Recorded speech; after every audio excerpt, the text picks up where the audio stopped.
आप जानते ही होंगे और हम लोगों ने डिस्कशन भी इसके ऊपर किया था कि भारत का जो प्रोजेक्ट 75I है, जिसके तहत भारतीय नौसेना के लिए 6 डीजल इलेक्ट्रिक सबमरीन्स बनाई जानी है। लेकिन इसमें खास ये है कि इसमें AIP सिस्टम होगा और साथ में लिथियम आयन बैटरीज होंगी। AIP सिस्टम यानी एयर इंडिपेंडेंट प्रोपल्शन सिस्टम। दरअसल ये सबमरीन्स बननी तो भारत में थी, लेकिन इसके लिए एक फॉरेन पार्टनर चुना जाना था और वो फॉरेन पार्टनर हमें प्रोवाइड करवाता AIP सिस्टम की टेक्नोलॉजी, जिसका कि निर्माण बाद में भारत में किया जाता और उसका इस्तेमाल भारतीय नौसेना करती। इसके लिए हमने RFI जारी की, जिसमें कई सारे वेंडर्स थे, लेकिन 1 बाय 1 करके सभी के सभी बाहर हो गए, क्योंकि हमें एक ऐसा AIP सिस्टम चाहिए था जो कि डेवलप तो किया ही गया हो, साथ ही साथ वो सी टेस्टेड भी हो, यानी उससे टेस्ट किया गया हो, वो रनिंग कंडीशन में हो। लेकिन हमारी इस रिक्वायरमेंट को कोई भी फुलफिल नहीं कर पा रहा था। रशिया, जर्मनी, फ्रांस और साथ ही स्वीडन जैसे देश ये पहले ही बाहर हो गए थे स्टैंडर्ड से। केवल एक लौता साउथ कोरिया बचा हुआ है। अभी इसकी डेडलाइन भी चूंकि काफी नजदीक आ रही है, 2030। ऐसी परिस्थिति में कहीं ना कहीं ये कहा जा सकता है कि इतने जल्दी अब हम लोग AIP सिस्टम के साथ इस सबमरीन्स की डील को कंप्लीट नहीं कर पाएंगे। और कहीं ना कहीं बड़े आसानी से हम लोग कह रहे थे कि अब इस प्रोजेक्ट को कैंसिल कर दिया जाएगा। लेकिन क्या ये प्रोजेक्ट कैंसिल करना भारतीय नौसेना के हित में है? क्या हमने इसके परिणाम जाने हैं कि इसको अगर हम लोगों ने कैंसिल कर दिया तो हमारा होगा क्या? मैं आज आपको वही बताने वाला हूँ इस वीडियो में। एक नौसेना के अधिकारी ने नौसेना को और भारतीय सरकार दोनों को ही बहुत जबरदस्त फटकार लगाते हुए ये कहा है कि जल्दी सुधर जाओ, कुछ कर लो, वरना पाकिस्तान आने वाले कुछ ही सालों में आपसे आगे चले जाएगा। पाकिस्तान आगे चले जाएगा, चाइना नहीं कहा। ध्यान दीजिएगा इस बात को लेकर, जबकि हम लोग इस समय सारी तैयारियां चाइना को लेकर कर रहे हैं। पाकिस्तान को तो अब हम लोग काउंट भी नहीं करते, लेकिन फिर भी इस फील्ड में, वो सबमरीन्स के फील्ड में पाकिस्तान भारत से आगे चले जाएगा। तो क्या कहा है, कौन है वो अधिकारी और किस तरह से इसका हल निकलेगा, इन सबको हम लोग डिस्कशन करने वाले हैं आज की इस वीडियो में। आप लोग बस नीचे कमेंट बॉक्स में जय हिंद लिखकर चैनल को सब्सक्राइब जरूर कर दीजिएगा।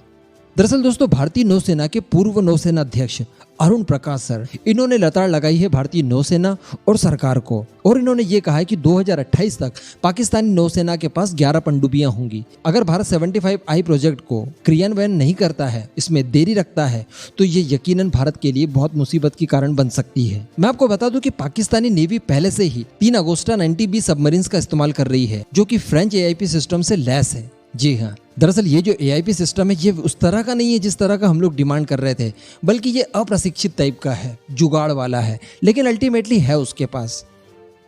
इसी के साथ साथ बताया जा रहा है कि पाकिस्तान ने 8 की संख्या में युवान क्लास की सबमरीन्स चाइना से खरीदी है। पाकिस्तान ने इसका ऑर्डर कर दिया है और 2028 तक उसे इसकी डिलीवरी हो जाएगी।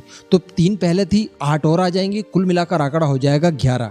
तो कहने का मतलब पाकिस्तान की सेना के पास AIP सिस्टम से लैस कुल 11 सबमरीन्स होंगी और इसके चलते वो भारत के ऊपर बड़ी आसानी से डोमिनेंस हासिल कर सकता है। इसमें कोई इफ एंड बट नहीं है। हम लोग केवल इतना ही कह सकते हैं कि उसके पास जो कुछ भी सबमरीन्स आएंगी ज़्यादातर वो चाइनीज़ मेड होंगी और उनका कोई भरोसा नहीं। इसके अलावा हमारे पास और अन्य कोई भी उसका जवाब नहीं होगा। अभी चूंकि हमारा प्रोजेक्ट 75I इतना ज्यादा लेट हो चुका है कि अगर हम लोग इसके लिए दोबारा RFI वगैरह जारी करते हैं तो इस प्रक्रिया में भी आने वाले समय में 3 से 4 साल का समय लग सकता है। ऐसी परिस्थिति में आप सोचिए कि हम लोग इसे 2030 जो डेडलाइन दी गई थी तब तक कंप्लीट भला कैसे करेंगे। ये बड़ी ही विकट परिस्थिति है। इसीलिए अरुण प्रकाश सर ने भारत की नौसेना और भारतीय सरकार दोनों को ही लताड़ लगाई है कि आप लोगों ने इस मामले को लेकर गैर जिम्मेदाराना काम किया है। इस गलती को जल्दी से जल्दी सुधारने की जरूरत है। इसके लिए फिर आप कुछ भी कीजिए। यहाँ पर हमारे पास क्या ऑप्शन बचते हैं कि फ्रांस से जो भी AIP सिस्टम वगैरह मिलता हो, या रशिया से मिलता हो, या फिर साउथ कोरिया से ही मिल रहा हो जो अकेला वेंडर बचा है, तो कहीं ना कहीं यहाँ पर हमें थोड़े बहुत नियम कानूनों में परिवर्तन करते हुए इन्हें एक्वायर करना चाहिए। जो भी इनकी कंडीशंस वगैरह हो उसको थोड़ा सा नेगोशिएट करके भारत ने इन्हें हासिल करना चाहिए। फिर ये जो कुछ भी हमें प्रोवाइड करवाएं, और इसके बाद हम लोग सीधे ध्यान दे सकते हैं हमारे प्रोजेक्ट 75 अल्फा को लेकर, जिसमें हम लोग 6 की संख्या में न्यूक्लियर अटैक सबमरीन्स बनाने वाले हैं। तो उसके ऊपर हम लोग प्रॉपर ध्यान दे पाएंगे। अगर ये पहले वाला ही प्रोजेक्ट हम लोग कंप्लीट नहीं करेंगे तो यकीनन आने वाले प्रोजेक्ट के ऊपर हम लोग प्रॉपर कॉन्सेंट्रेट नहीं कर पाएंगे। दूसरा इसका ऑप्शन है कि जो DRDO द्वारा बताया जा रहा है कि उसने जो AIP सिस्टम तैयार किया है उसके ऊपर बिलीव किया जाए, उसके टेस्ट वगैरह किए जाए। जो उन्होंने एक सबमरीन मांगी थी टेस्ट बेड के लिए, जो मैंने आपको वीडियो बनाकर बताया भी था कि उसमें सारी टेक्नोलॉजी जो सबमरीन से रिलेटेड DRDO डेवलप करेगा उसको लेकर इसी से परीक्षण किए जाएंगे, और ये सबमरीन हमेशा के लिए DRDO के पास ही रहेगी टेस्ट बेड के तौर पर। यहाँ पर फ्रांस के नेवल ग्रुप जिसके साथ हमारी डील चल रही थी, उसने भी कहा है कि हम लोग इस डील से वापस तो अपना नाम ले चुके हैं, क्योंकि हमारे पास कंडीशन फुलफिल करने के लिए कुछ नहीं था। लेकिन हम लोग इस बात का आश्वासन देना चाहेंगे भारत को कि अगर DRDO खुद के बूते इस तरह की टेक्नोलॉजी डेवलप करना चाहता है तो वो करे, वेलकम है उसका, और जो भी टेक्निकल सपोर्ट हम लोग दे सकते हैं वो देंगे। तो कहीं ना कहीं यहाँ पर DRDO वाला ही ऑप्शन सबसे बेस्ट रहेगा।